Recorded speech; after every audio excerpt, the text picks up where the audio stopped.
ओ example okay 94 page 94 से।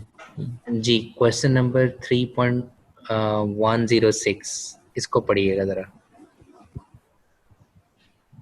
सो काफ़ी straightforward है।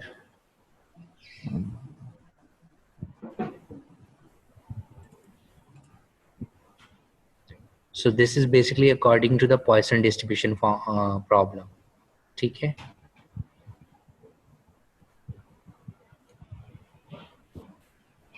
राइट, the ठीक number है, of failures देखिए इसमें एक छोटा सा that ट्रिक है, वो ज़रा qualify देखिएगा क्या है।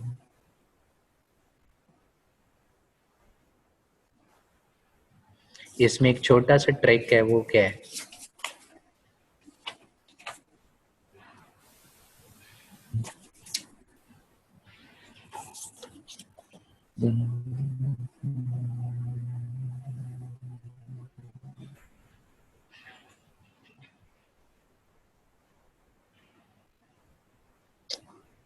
ओके, इसमें लैम्डा क्या है आपके पास। पॉइसन डिस्ट्रीब्यूशन है ना, सो मीन आपके पास लैम्डा क्या है 0.02 failures per hour, right. 02 right sir. Right. So हमें वो जो क्वेश्चन कह रहा है ए पार्ट में, वो कह रहा है what is the probability that instrument does not fail in a 8 hour shift. So Poisson process के अकॉर्डिंगली क्या करोगे, सो लैम्डा टी हमने बेसिकली निकालना है। सो टी क्या है आपके पास 8,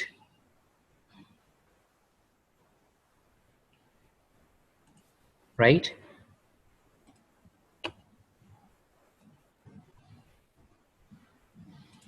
No, जी जी सर। जी। मेरी स्क्रीन नज़र आ रही है। जी जी ठीक है सर। ठीक है। अब यहाँ पे क्या, ये जी बेसिकली आपके सर आ पास, रही है। ये बेसिकली क्या है, लैम्डा। लैम्डा हमारे पास क्या है जी 0.02, राइट। 02 failures। ओके। सो अब हमें कह रहा है कि what is the probability that the instrument does not fail in an 8 hour shift. So that is basically the T हमारे पास क्या है 8। ठीक है। सो लैम्डा टी हमारे पास क्या हो जाएगा, दैट इज 8 मल्टीप्लाई बाय ठीक sir. 8 multiply by 0.02। So that is equal to 0.16। ठीक है ना, 0.16। Right sir. ठीक है ना। सो आप बेसिकली इस पॉइंट, इसको लैम्डा टी को यूज करते हुए आपने करना है कि does not fail mean probability of x is equal to 0 आपने कैलकुलेट करना है। Is it clear.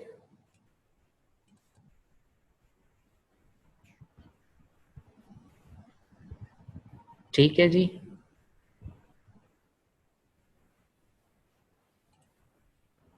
इंटरनेट इतना खराब है कि आवाज डिस्कनेक्ट कर। आ, आ,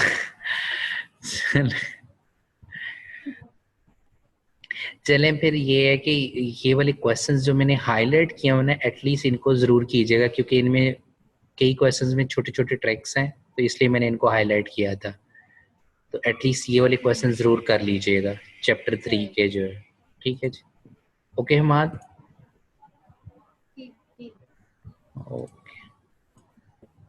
जी जी सर। पाकिस्तान में सॉरी मैं डिस्कनेक्ट हो गया था। ठीक है सर। पाकिस्तान से बस आते हैं। ओके।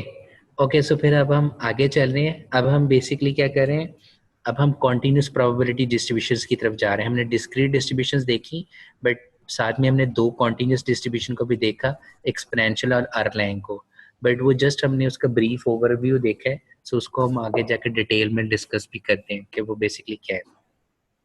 ओके, सबसे पहले जब हम कॉन्टिन्यूस प्रोबेबिलिटी डिस्ट्रीब्यूशंस की तरफ आते हैं, तो कॉन्टिन्यूस प्रोबेबिलिटी डिस्ट्रीब्यूशंस के अंदर उनको स्टडी करते वक्त हमें कुछ जो प्रॉपर्टीज़ हैं उनको जहन में रखना चाहिए। मीन जब भी आप कोई भी डेटा के ज़रिए आप कॉन्टिन्यूस प्रोबेबिलिटी डिस्ट्रीब्यूशंस कैलकुलेट कर रहे होते हो, तो उसमें जो इम्पोर्टेंट या की एलिमेंट्स होते हैं, that is number 1 is the movements.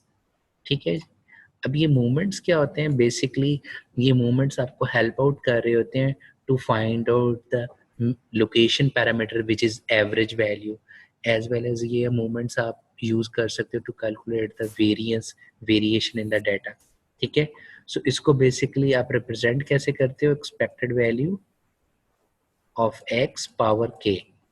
ठीक है, अब ये k जो है वो कुछ भी हो सकता है, लाइक 1 2 3 4, राइट। सो अगर हमने expect k is equal to 1 है, so that mean that is equal to expected value of x, which mean average value की हम बात करें। k इज इक्वल टू 2 है, तो which is equal to expected value of x square, right.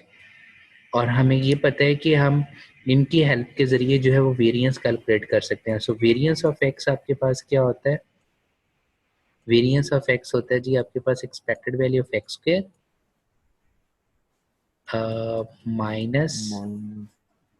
Minus आपके पास first movement expected value of x, right, और whole का स्क्वायर। ठीक है, सो बेसिकली आप इन मूवमेंट्स की हेल्प के जरिए जो है वो जो मीन पैरामीटर्स एंड डिस्ट्रीब्यूशंस के वो हम कैलकुलेट कर सकते हैं, लाइक मीन एंड वेरिएंस। और वी नो दैट कि जो मीन होता है, सो बेसिकली ये आपकी जो है वो मेजर ऑफ सेंटर टेंडेंसी होती है। मीन हो गया, मीडियन हो गया, मॉड हो गया, ये सारे के सारे क्या हैं, आपकी मेजर ऑफ सेंटर टेंडेंसी है। मेजर ऑफ सेंटर टेंडेंसी से क्या मुराद है कि ये बेसिकली आपको डिस्ट्रीब्यूशन की लोकेशन के बारे में बताएंगे कि आपकी जो सेंटर लोकेशन है वो कहाँ पे एग्जिस्ट करती है आपके डिस्ट्रीब्यूशन की या डाटा की। ठीक है जी। सो अब हमारे पास क्या है कि अगर तो हमारे पास जो है वो सिमेट्रिकल डिस्ट्रीब्यूशन होगी। अब ये सिमेट्रिकल क्या है, फिलहाल जस्ट ये जहन में रखिएगा कि जो बेल कर्व होती है या नॉर्मल कर्व होती है वो सिमेट्रिकल कर्व होती है, लेकिन हम इसको जाके आके देखेंगे भी। फिलहाल जो सिमेट्रिकल कर्व के अंदर जो है वो मीन, मीडियन, मॉड जो है वो तीनों के तीनों इक्वल होते हैं। ठीक है, जबकि अगर आपके जो डिस्ट्रीब्यूशन है वो सिमेट्रिकल ना हो, स्क्यूड हो, सो देन आपके पास जो मीन है वो हमेशा आपकी टेल की तरफ लाई कर रहा होगा। ठीक है, और जो आपके पास दैट मीन कि आपका जो मीन है वो लार्जर हो रहा होगा compare to median and then mode. So इसको हम आगे जाके जब डाटा एनालिसिस कर रहे होंगे, जब हम ये आइडेंटिफाई करेंगे कि ओके हम ये कैसे आइडेंटिफाई करें कि एक्सपोनेंशियल डिस्ट्रीब्यूशन का पैरामीटर क्या है, लाइक दैट, सो वो हम वहाँ पे जाके इसको डिस्कस करेंगे। फिलहाल आप जस्ट ये ज़हन में रखिएगा कि जब हम कॉन्टिन्यूस डिस्ट्रीब्यूशन पढ़ रहे होंगे तो हमारे पास वहाँ पर दो बहुत ज़्यादा इंपॉर्टेंट पैरामीटर्स होंगे। One is the average point, mean that is a locational parameter. ठीक है, मीन सेंटर पॉइंट कौन सा है, और the next one is the variation of the spread, कि आपकी बेसिकली वो डिस्ट्रीब्यूशन जो है वो कितनी वाइडर है, कितनी नैरो है। ठीक है, उसका बिहेवियर फ्रॉम द मीन किस तरीके का है। ठीक है, सो वो हमें वेरिएंस से पता चल रहा होगा। Is it clear? ठीक है जी, ओके ओके। सो नेक्स्ट हमारे पास क्या है कि हमने लास्ट टाइम जो है वो एक रूल पढ़ा था which is the empirical rule, जिसको हम रूल ऑफ थंब कहते हैं। लाइक जैसे हम कहते हैं कि मीन प्लस माइनस 1 सिग्मा के अंदर हमने कहा था कि जी 68% वैल्यूज लाइक कर रही होती हैं, right. Mean plus minus 2 sigma के अंदर हमने कहा था कि जो 95% वैल्यूज लाइक कर रही होती हैं, एंड सो ऑन। ठीक है, सो ये क्या है, इसको कहा जाता है एम्पिरिकल रूल या रूल ऑफ थंब। इसी तरीके से हमारे पास एक रूल होता है which is called as Chebyshev's rule या शेबीशेव्स इनइक्वालिटी। ये वाला जो रूल है ये तब अप्लाई किया जाता है कि जब आपके पास डाटा जो है वो नॉर्मल हो। ठीक है, देन आप ये स्ट्रिक्टली इस रूल के मुताबिक रह सकते हो। ठीक है, बट अगर आपका जो डाटा है वो सिमेट्रिकल ना हो या नॉर्मल डिस्ट्रीब्यूशन को फॉलो ना कर रहा हो, तो शेबीशेव्स इनइक्वालिटी आप हर कंडीशन में अप्लाई कर सकते हो, चाहे वो डाटा नॉर्मल हो चाहे डाटा नॉर्मल ना हो। ओके, सो इस रूल के मुताबिक जो है वो कहते हैं कि जो मीन, बेसिकली इसका मतलब यही है कि probability of x minus mu is greater than k, that mean mu plus minus k sigma, और यहाँ पे भी k 1 2 3 4 5 जो है वो लाइक कर रहा है which is basically equal to this. Okay, so अगर फॉर एग्जांपल मैं कहता हूँ कि के की वैल्यू जो है, ऑब्वियसली के की वैल्यू 1 नहीं हो सकती, सो 2, ठीक है। अगर 2 है तो वो क्या लाई कर रहा होगा, that would be equal to this, ठीक है। सो एटलीस्ट 89% जो वैल्यूज है वो within 3 standard deviation lie कर रही होंगी अकॉर्डिंग टू शेबिशेव्स इनइक्वालिटी, ठीक है। और 2 के अकॉर्डिंगली के 89%, ठीक है। और 2 के अकॉर्डिंगली अप्रॉक्सीमेटली एटलीस्ट 75% वैल्यूज लाई कर रही होंगी, ठीक है। अब वो कैसे हम निकाल रहे हैं, बेसिकली 1/k² है, सो 1/k में वैल्यूज चेंज हो जाएंगी सर। बिल्कुल, सो k की जगह पे अगर हम 2 करते हैं, सो ये क्या आ जाएगा 1/4, सो जब हम 1 माइनस करेंगे तो बाकी क्या बच जाएगा 0.75, सो इट मीन्स 75% वैल्यूज लाई कर रही होगी 2 सिग्मा के अकॉर्डिंगली। और 3 के अकॉर्डिंगली तो 1/9 करके, तो 1 माइनस 1/9 करोगे तो 8/9, सो 8/9 बेसिकली 89% बनेगा, ठीक है जी। सो ये बेसिकली शेबिशेव्स इनइक्वालिटी के अकॉर्डिंगली हमारे पास आ रहा था। ओके, जो फर्दर हमारे पास कॉन्टिन्यूस डिस्ट्रीब्यूशन के अंदर इंपॉर्टेंट चीज होती है which is very very important, that is the tail. कि हम बेसिकली ये देख रहे होते हैं कि आपकी जो कर्व की टेल है वो कितनी थिक और कितनी थिन है, ठीक है। और ऑब्वियसली वो हमें पता चल रहा होता है आपके डिस्ट्रीब्यूशन फंक्शन से। याद है ना डिस्ट्रीब्यूशन फंक्शन क्या होता है, cumulative distribution function.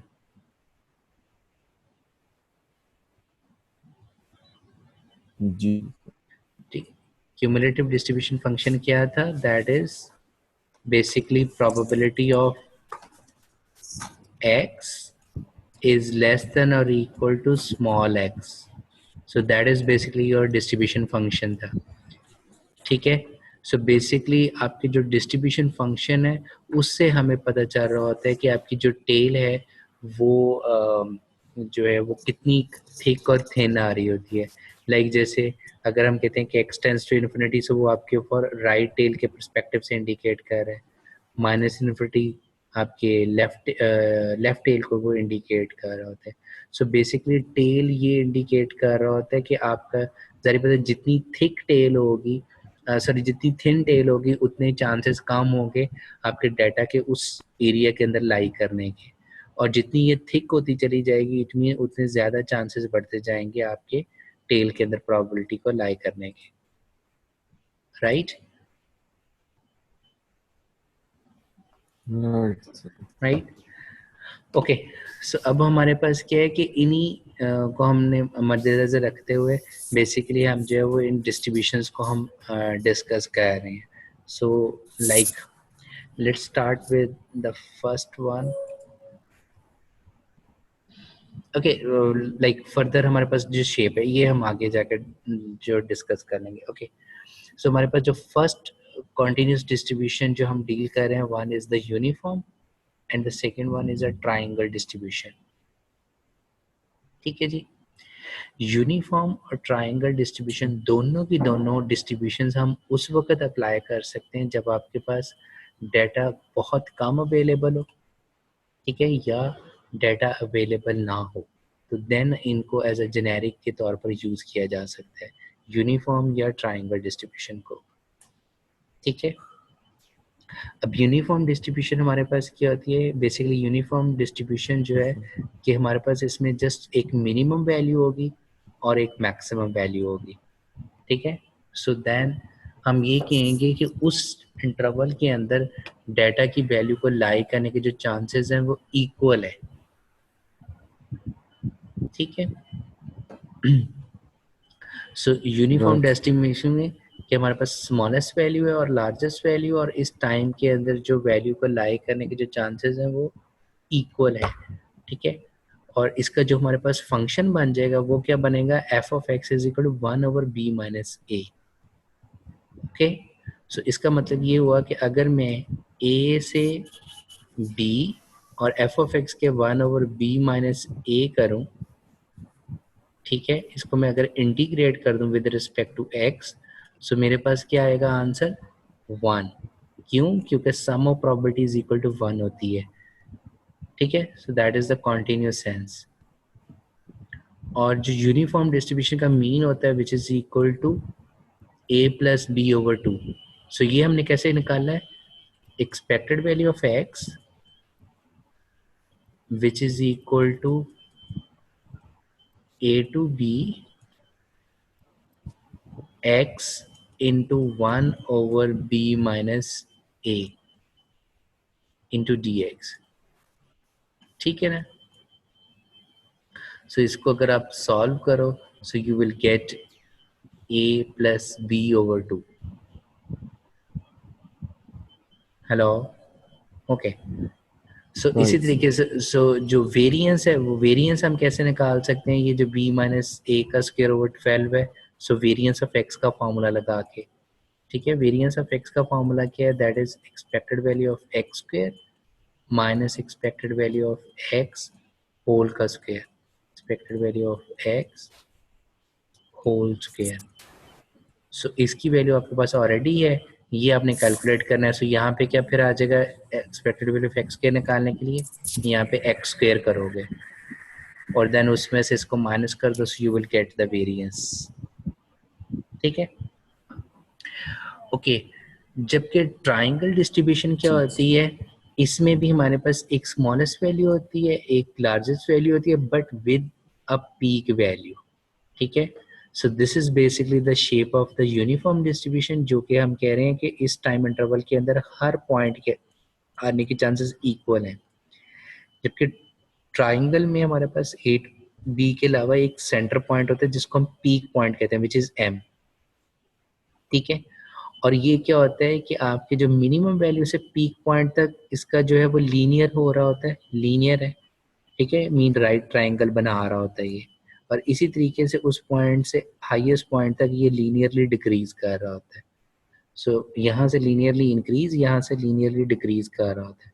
So that's why कि आपका जो फंक्शन है वो एग्जैक्टली कॉन्टिन्यूस नहीं होता बल्कि डिसकॉन्टिन्यूस होता है। डिसकॉन्टिन्यूस सेंस से, इस सेंस में हम मैं कह रहा हूँ कि लाइक इस पॉइंट से आपकी जो रेंज है, जो फंक्शन है वो चेंज हो जाएगा। Mean a to m function आपके पास क्या हो जाएगा, this that is equal to this one, जबकि m से b की रेंज के अंदर फंक्शन क्या होगा, that is equal to this one, ठीक है जी। सो हमारे पास जो एवरेज वैल्यू है that is equal to this one और वेरिएंस ये होता है।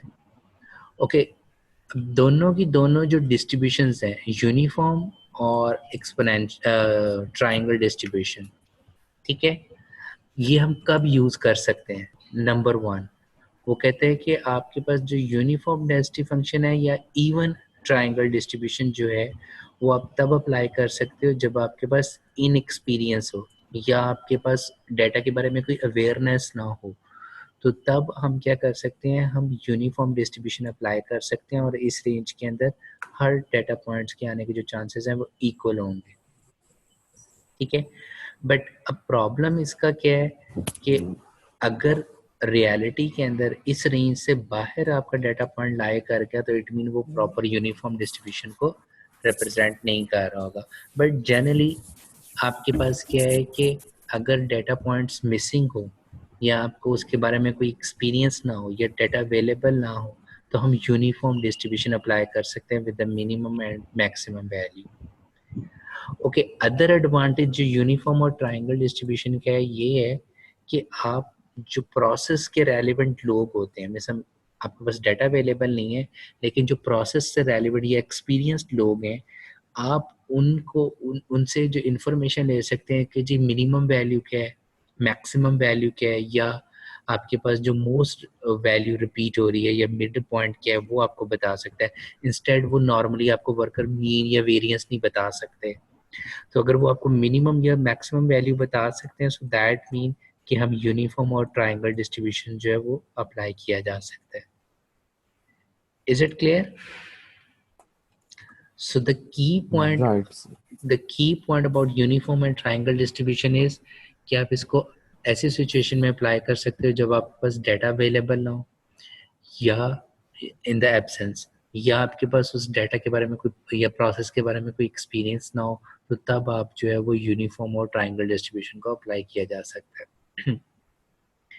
ओके, सो अब हम क्या कहते हैं कि इसके कुछ क्वेश्चन अगर करना, मतलब फॉर एग्जांपल मेरे पास यूनिफॉर्म डिस्ट्रीब्यूशन है, इसका मेरे पास एफ ऑफ एक्स क्या है, दैट इज इक्वल टू 5, ठीक है। सो इट मीन 5 के ऊपर मेरा फंक्शन कॉन्टिन्यूस है। ये किस रेंज के अंदर, रेंज उसने दी हुई है 4.9 से लेके 5.1।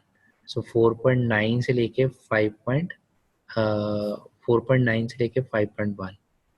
लेकिन अब मुझे वो ये कह रहा है कि जी आपने करना क्या जी, प्रोबेबिलिटी कैलकुलेट करो बिटवीन 4.95 से लेके 5 के दरमियान, ठीक है। सो अगर मुझे प्रोबेबिलिटी कैलकुलेट करनी है 4.9 से लेके 5.1, सो बेसिकली मेरा फंक्शन यहाँ से लेके यहाँ तक जो है वो कॉन्टिन्यूस है, लेकिन मुझे वो कह रहा है प्रोबेबिलिटी निकालने को फ्रॉम दिस टू दिस, ठीक है। सो इट मीन मैं क्या करूँगा, मैं इंटीग्रेट कर दूंगा 4.95 से लेके 5 एफ ऑफ एक्स के 5, ठीक है, 5 राइट। जब अब 5 तो कांस्टेंट है, इट मीन 1 को इंटीग्रेट करोगे तो मेरे पास क्या आ जाएगा 5x, ठीक है, और रेंज क्या आ जाएगी 4.95 से लेके 5, और जब मैं x के अंदर इनको पुट करूंगा तो ये क्या आ जाएगा 5 इंटू 5 माइनस दिस, सो वो मेरे पास क्या आ जाएगा 5 into 0.05 which is equal to this one. Is it clear? Yes sir. ठीक है। अब इसी तरीके से वो हमें कह रहा है कि जी इसका मीन और वेरिएंस क्या होगा। सो इस सिचुएशन के अंदर मीन क्या होगा, वी नो दैट मीन क्या है a plus b divided by 2। So a हमारे पास क्या है 4.9, b हमारे पास क्या है 5.1 डिवाइडेड बाय 2, तो वो हमारे पास मीन आ गया। जबकि वेरिएंस हमारे पास क्या होता है, that is b square minus b minus a का स्क्वायर डिवाइडेड बाय 12, सो हमारे पास वेरिएंस आ जाएगा।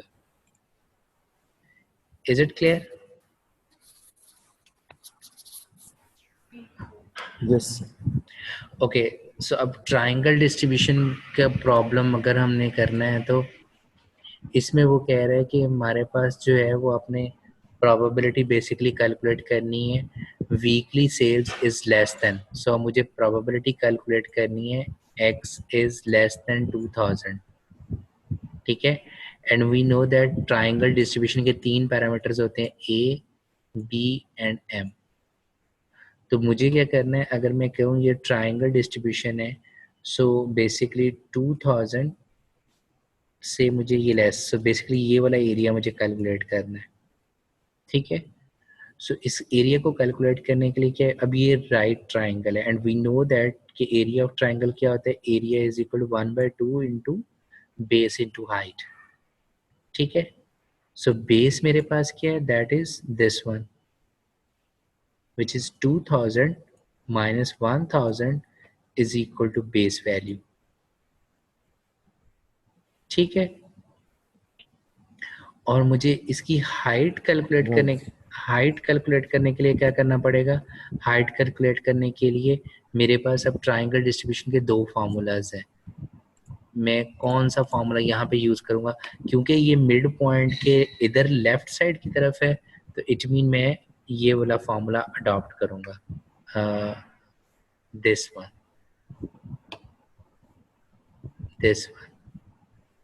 ठीक है, क्योंकि ये m से लेस वाला a की तरफ एरिया को इंडिकेट कर रहा है।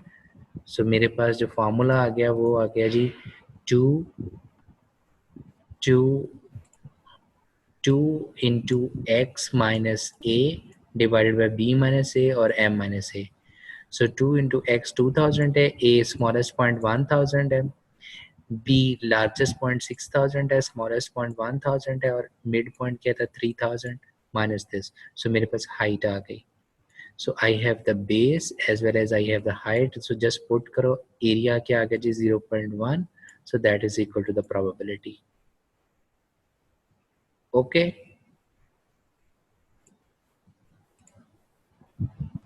Is it probability like जी सर, ये मुझे एक पॉइंट समझ दीजिए। पूछें जी, पूछें क्या। सर ये जो बेस जो आप कैलकुलेट किए 2000 माइनस 1000 2000 माइनस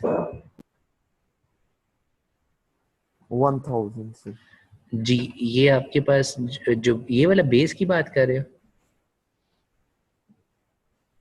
जी जी सर। सो बेसिकली हमने जो प्रोबेबिलिटी कैलकुलेट करनी थी वो 2000 से लेस कैलकुलेट करनी थी ना। सो आपकी जो बेस बनेगी वो ये बेस है, ओ ठीक है। सो दैट इज 2000 माइनस जी सर। 1000, ठीक है। तो इसका क्या मतलब है कि 10% ओके हमारे पास चांसेस हैं कि वीकली सेल 2000 से लेस होगी। बिल्कुल 10% चांसेस है कि जो वीकली सेल है वो 2000 से लेस होगी, ठीक है जी। अगर जो डेटा है वो ट्रायंगल डिस्ट्रीब्यूशन को फॉलो कर रहा है, राइट। ओके, सेम इस क्वेश्चन को जरा देखिएगा, right sir. Same question same है। सो इसको जरा एक दफा पढ़ लें, अगर कोई क्वेश्चन है तो वो मेरे से पूछ लें।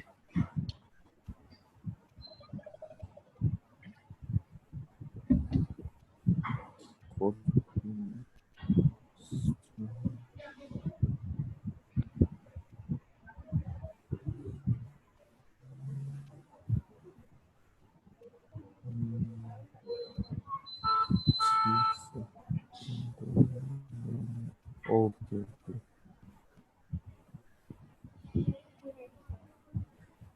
क्लियर है जी ये? Okay sir. G1 माइनस ठीक हो गया सर, बिल्कुल बिल्कुल। सेम सेम लाइक जैसे इसी तरीके से इसको पढ़िएगा, जरा इसको देखिएगा, ये भी ट्रायंगल की एग्जांपल है।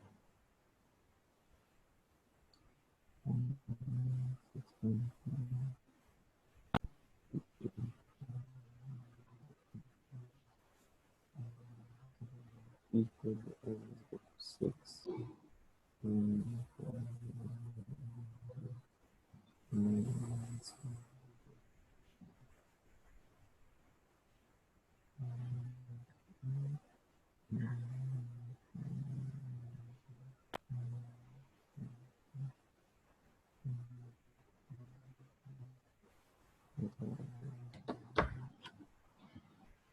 ठीक है, इसमें एक दफा वो क्या कह रहा है, ये वाला ले रहा है एरिया, ठीक है ना, 9 - 8 ये वाला, क्योंकि आपने बेसिकली इस बड़े वाले में से इस छोटे वाले को जो है वो बेसिकली सब्ट्रैक्ट करना है, ठीक है ना।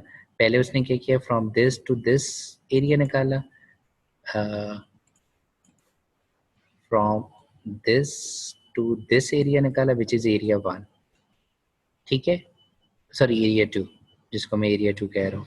फिर उसने क्या किया है, from this to this area निकाला है, राइट। ठीक है। सो बड़े वाले एरिया में से छोटे वाले एरिया को सब्ट्रैक्ट कर दोगे, सो आपके पास आंसर आ जाएगा। Is it clear? जी सर।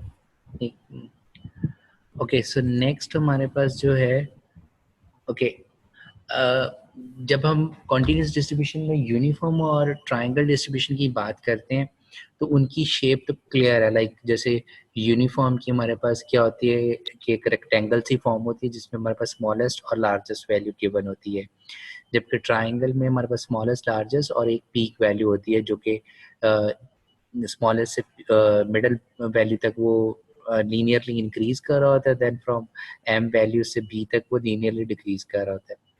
अब से ऑनवर्ड लाइक जैसे हम नॉर्मल है, एक्सपोनेंशियल है, गैमा है, अरलैंग है, वेबर डिस्ट्रीब्यूशन है, पीटर डिस्ट्रीब्यूशन है, तो इन तमाम के अकॉर्डिंगली हमारे पास जो है वो तीन चीज़ें सबसे इम्पॉर्टेंट हैं, दैट इज़ द पैरामीटर्स, ठीक है।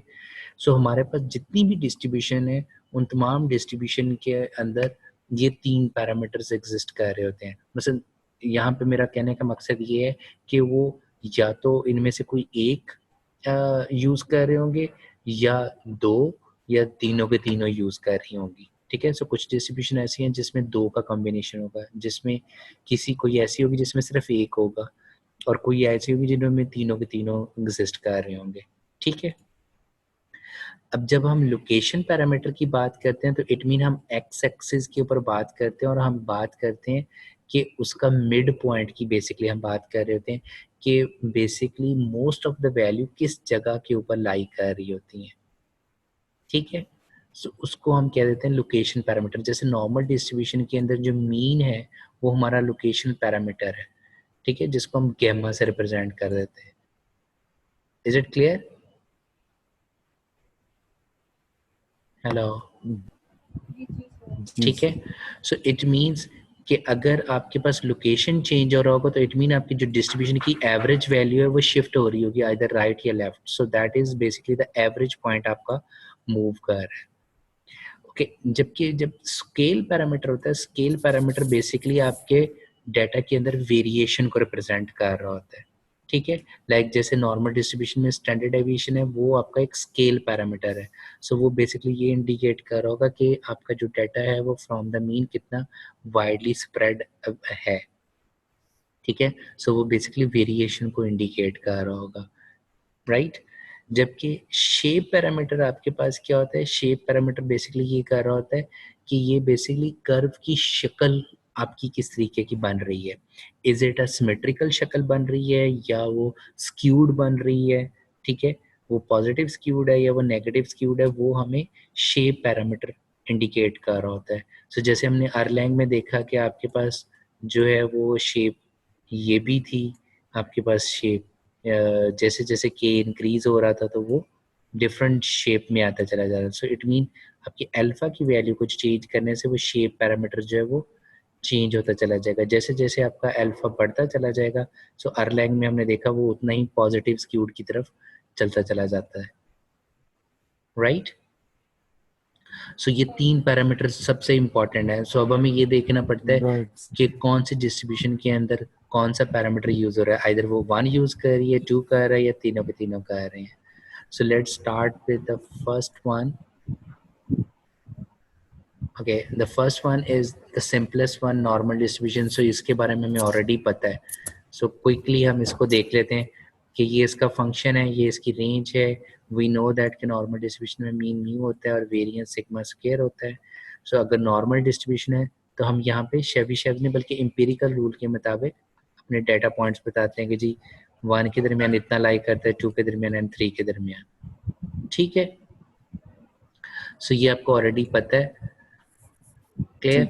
सो अब हम जस्ट इसका क्विकली ये देख लेते हैं कि अगर आपके पास नॉर्मल डिस्ट्रीब्यूशन का क्वेश्चन हो तो आपने उसको सॉल्व कैसे करना है।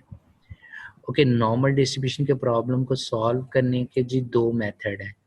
मेथड वन कि आप cumulative standard normal table use कर रहे हो या आप स्टैंडर्डाइज्ड नॉर्मल टेबल यूज कर रहे हो। दोनों में बेसिकली डिफरेंस ये है कि जब आप cumulative standard normal table use करते हो आप देखिएगा जो आपकी स्मॉलेस्ट वैल्यू होगी वो 0.5 और जब जो कि एंड सो ऑन जबकि यहाँ पे जो लार्जेस्ट वैल्यू होगी वो होगी आपके पास 0.999999 लाइक ऑलमोस्ट इक्वल टू 1, ठीक है। जबकि आप सिंपल स्टैंडर्ड नॉर्मल जब टेबल यूज कर रहे होते हो तो उस वक्त आपकी जो प्रॉबिलिटी है वो शुरू होती है 0.00 से स्टार्ट होती है और मैक्सिमम वो 0.5 तक जा रही होगी, क्लियर, ठीक है जी। ओके, अब मसलन फॉर एग्जांपल हमने प्रॉबिलिटी निकालनी है। मैं कहता हूँ कि मेरे पास ये एक नॉर्मल कर्व है जिसका मीन 0 है और मुझे 1.5 से नीचे। सो बेसिकली ये मैंने स्टैंडर्ड टेबल में कन्वर्ट किया। ये याद रखिएगा कि जब भी आपने नॉर्मल डिस्ट्रीब्यूशन के अकॉर्डिंगली प्रॉबिलिटी निकालनी है तो आपको हमेशा पहले स्टैंडर्ड वेरिएबल में कन्वर्ट करना पड़ेगा और using this formula x minus mu over sigma करके, ठीक है जी। सो अब अगर आपके पास z की वैल्यू 1.5 है तो हमने उसका इट मीन लोअर एरिया अगर कैलकुलेट करना है तो दोनों टेबल्स के अंदर डिफरेंस क्या आएगा कि मैं अगर क्यूमुलेटिव टेबल यूज कर रहा हूँ तो मैं क्या करूँगा सिंपली 1.5 को जो है वो 0 में देखूंगा। सो मेरे पास जो आंसर आ रहा है यही मेरा प्रोबेबिलिटी होगी, ठीक है जी। जबकि अगर मैं स्टैंडर्ड नॉर्मल टेबल यूज कर रहा हूँ सो इट मीन जो क्यूमुलेटिव टेबल होता है वो आपको उस पर्टिकुलर वैल्यू से लेके लोअर तक सारे का सारा एरिया बता रहा होता है।